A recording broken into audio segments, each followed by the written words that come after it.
Hi all, good morning. So today we are going to deal with a new critic, Dr. Samuel Johnson, his lives of poets, and the literary criticism associated with it. Who is Dr. Samuel Johnson? Samuel Johnson is perhaps the most remembered person in the neoclassical age. He is the person who is well known for his volume, The Dictionary of English Language, which was published in the year 1755. And he is also renowned for his another one famous work, which is The Lives of the English Poets, which was written in the year 1783, and there is an 8-volume edition of Shakespeare which he wrote in 1765.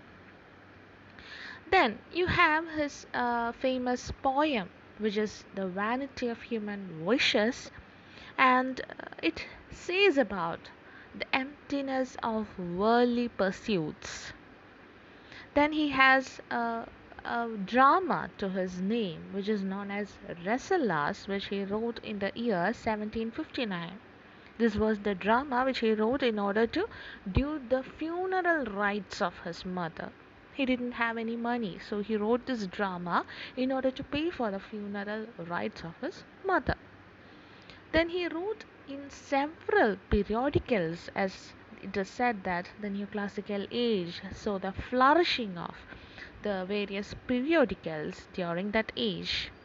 So you can see that there was a huge number of periodical writings by Samuel Johnson in the Rambler and the Tatler.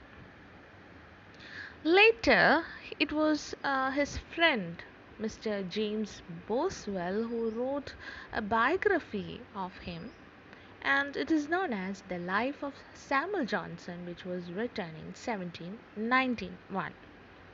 So you can see that this is a small biographical detail about Dr. Samuel Johnson. Now, according to Johnson, an integral part of his writing or the literary output was literary criticism, and it had a huge impact on the English society as such. He is famous for his preface to Shakespeare and the edition of Shakespeare's plays, which played a large part in establishing Shakespeare's reputation during his age. Then you can see that he wrote about the lives of numerous poets during and also prior to his age. And also he contributed to the forming or the formation of the literary canon and defined the qualities of the metaphysical poetry. He was the person who gave a definite rule according to the metaphysical poetry and how it can be defined from any other kind of poetry. He defined metaphysical conceit, he defined the metaphysical poets, he defined their attributes and everything. So his critical insights, his critical views were said to be witty, provocative, and sometimes radical, and also grounded on his enormous range of reading. You can see that there was no other writer who had read as voraciously as Samuel Johnson. Now we can go on to the next slide. It tells about Samuel Johnson. He lived during the age of the Augustus or the Augustan age, and his time period was 1709 to 1784. He believed that literature is born out of life and experiences. And of course, truth was his guardian angel, and he tried to bring out truth of human existence in a new and original way through his works. Therefore, he is mostly said to be a biographical critic, and his writings were admired universally. Dr. Johnson brought a definite status to English criticism. Modern criticism of England is said to have begun with Dr. Johnson. His greatest work is The Lives of Poets, which assures his testimony of his greatness.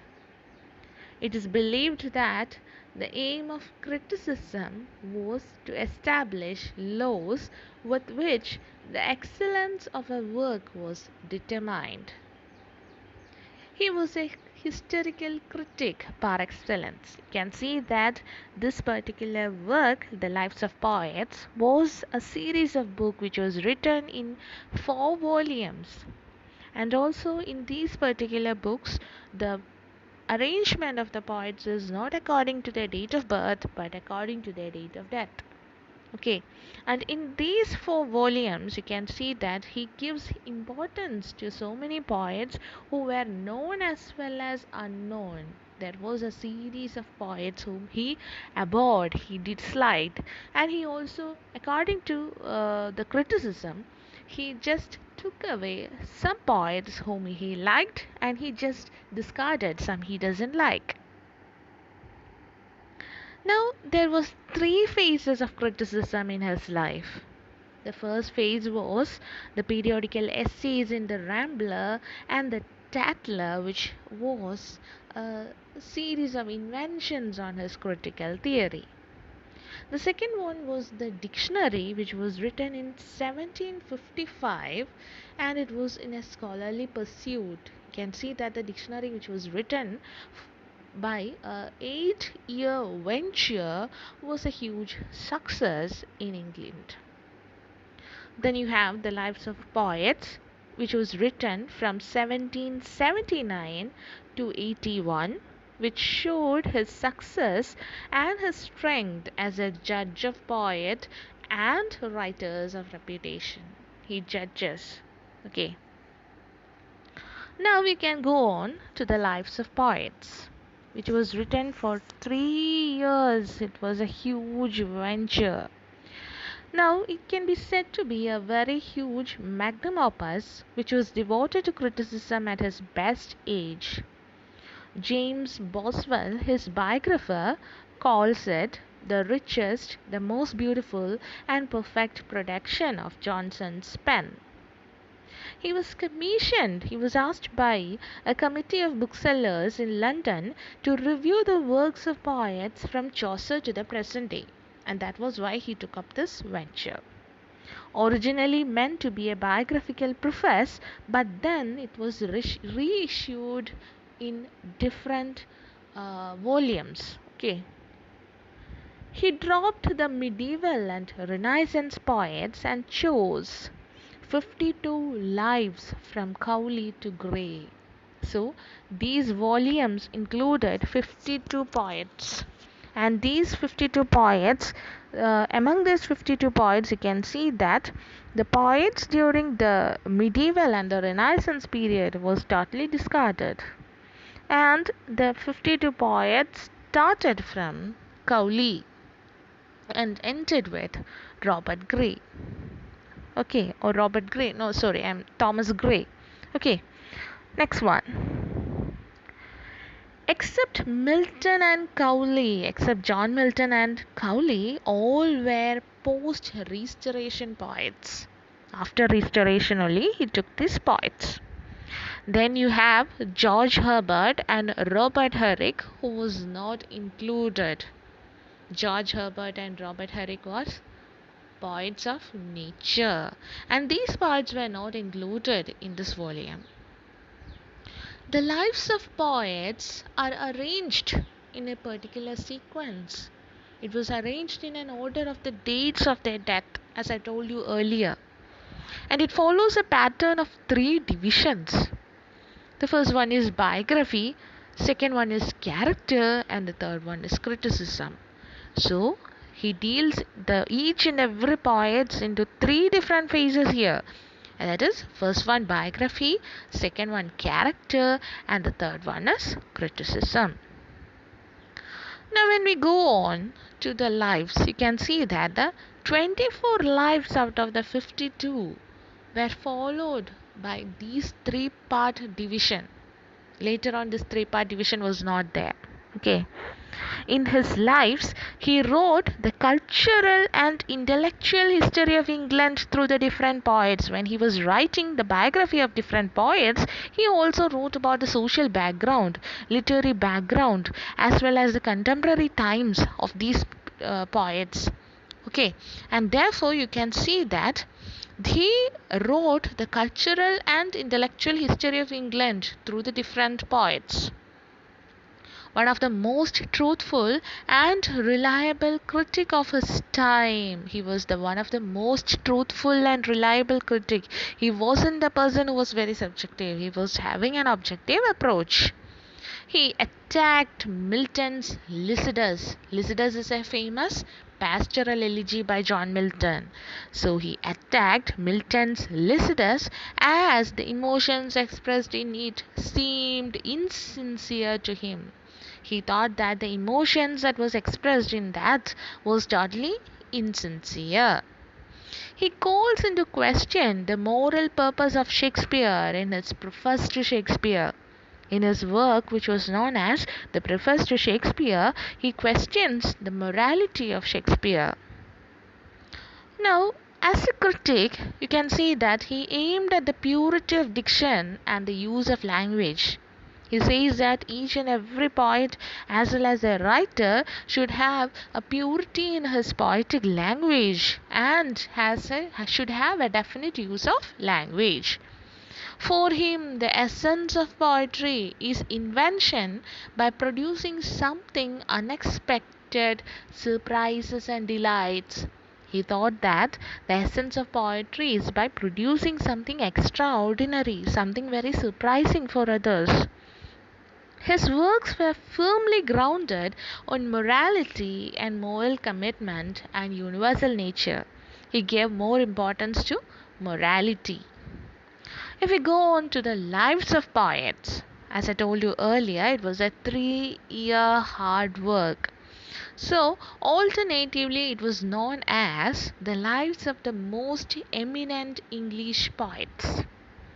Okay, it was but popularly known as Lives of the Poets. It is a work by Samuel Johnson comprising of biographies of 52 poets, most of whom appeared, lived, or died during the 18th century. These were approximately arranged by the age of death or the year of death. As interesting as the list of those included in the volume is the roll call of those omitted. There are a series of people who got omitted. Maybe these people were very popular during that time, but still he opted to omit them. Readers in the 18th century took offense at what they considered the rough style and lack of decorum of many writers regarded today as the masters of literature. Okay, during the 18th century in which he lived, he made the thinkers, or he made the people around him think that they there are trivial writers who was far more popular or far more greater than the popular writers. Since Johnson wanted to please his contemporaries, he intentionally left out great poets such as Chaucer, Spenser, Donne, and even Shakespeare.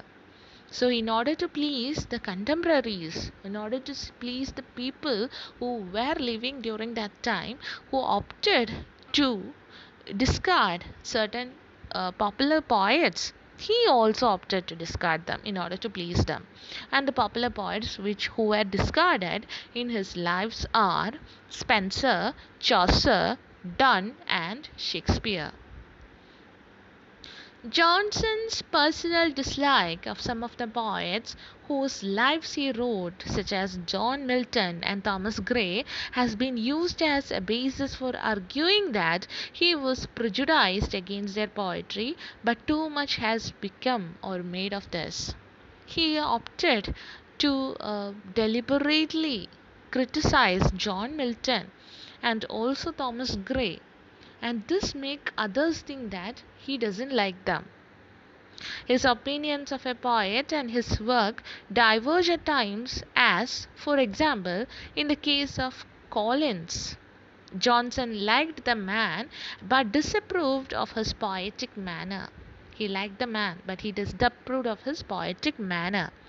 He puts his words out of a common order, seemed to think with some later candidates of fame that not to write prose is certain to write poetry. This person, Collins, according to Johnson, is a person who is able to write prose, but he writes poetry. He is making poetry from prose, and that is something Johnson disliked. He was justly proud of the life of Cowley. Cowley was a metaphysical poet. Cowley, especially of its lengthy discussion of the 17th century metaphysical poets, of whom Cowley may be considered as the last representative. So, concluding, you can say that although some have spoken of Johnson as a literary dictator who takes in people whom he likes only and discards people whom he dislikes, he rejected the role for himself and in general spoke against the notion of enforcing perceptions. He just took down, or he just vanished, or he just discarded certain precepts. As a critic and an editor, through his dictionary, his edition of Shakespeare, and his lives of poets in particular, he helped invent what we now call English literature. So, you can see that Johnson was the first biographer, more than Britannica, more than encyclopedia. He was the person who always traced all these poets. And from these lives of poets, this 52 lives that he encoded in his volumes, it paved way to different biographers later in order to understand more about the poetry of the age. So you can see that Johnson himself, he paved way in order to create a different seat of his own during his age. And with this, we come to an end of Johnson, and this is the end of module 2, and later we are going to start module 3. Okay, now before that, when I want to say about Johnson in detail, I'll be telling a different video. Okay, and in that we'll be dealing maybe with Preface to Shakespeare and what Johnson has said in Preface to Shakespeare. It will be a small minute video, and I'll be surely uploading it soon. Okay, thank you a lot. Thanks for hearing me, and have a nice day. Take care. Be safe. Okay, bye.